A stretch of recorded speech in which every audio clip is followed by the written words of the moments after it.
আমরা ভোর 3টার সময় লাইন দিয়েছি টোকেনের জন্য। তো ভোর 3টার সময় যখন আসি তখন দেখছি বাপ রে অনেক লাইন পড়ে গেছে।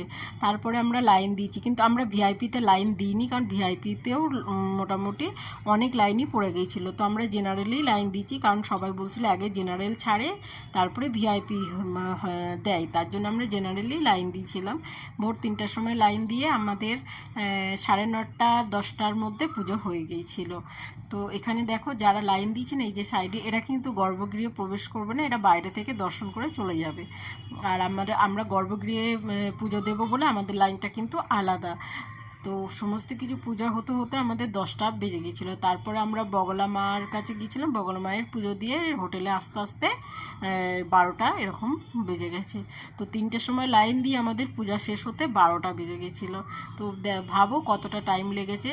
তো ওখানে যারাই যায় তাদেরই অনেক কিন্তু সময় লাগে, তাই হাতে